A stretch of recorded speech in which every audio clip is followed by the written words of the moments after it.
Anchor Priyanka ಚಿತ್ರಗಾರಿ YouTube ಚಾನಲ್ಗೆ ಸ್ವಾಗತ. ಬಾಲಯ್ಯಗೆ ಧನ್ಯವಾದ. ವಿವಾದದ ಬಳಿಕ ತೇಪೆ ಹಚ್ಚುವ ಕೆಲಸ ಮಾಡಿದ್ದಾರೆ ಅಂಜಲಿ. ಇತ್ತೀಚೆಗೆ ಗ್ಯಾಂಗ್ ಆಫ್ ಗೋದಾವರಿ ಚಿತ್ರದ ಪ್ರೀ ರಿಲೀಸ್ ಇವೆಂಟ್ ನಡೆದಿದೆ. ಇದರಲ್ಲಿ ಬಾಲಯ್ಯನವರು ಮದ್ಯ ಸೇವನೆ ಮಾಡಿದ್ದರು ಎನ್ನುವ ಆರೋಪ ಇದೆ.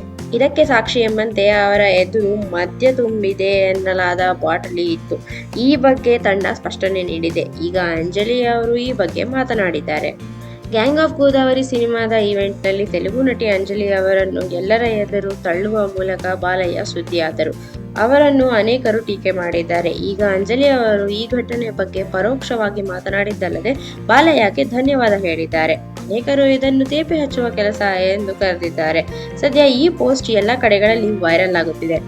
ನಮ್ಮ ಗ್ಯಾಂಗ್ ಆಫ್ ಗೋದಾವರಿ ಚಿತ್ರದ ಪ್ರೀ ರಿಲೀಸ್ ಇವೆಂಟ್ಗೆ ಬಂದು ನಮಗೆ ಬೆಂಬಲ ನೀಡಿದ್ದಕ್ಕೆ ಬಾಲಯ್ಯ ಅವರಿಗೆ ಧನ್ಯವಾದಗಳು. ನಮ್ಮಿಬ್ಬರ ಮಧ್ಯ ಪರಸ್ಪರ ಗೌರವ ಇದೆ. ನಮ್ಮ ನಡುವೆ ಬಹಳ ವರ್ಷಗಳ ಗೆಳೆತನ ಇದೆ. ನಿಮ್ಮ ಜೊತೆ ಮತ್ತೊಮ್ಮೆ ವೇದಿಕೆ ಹಂಚಿಕೊಳ್ಳಲು ಖುಷಿ ಇದೆ ಎಂದು ಅಂಜಲಿ ಬರೆದುಕೊಂಡಿದ್ದಾರೆ.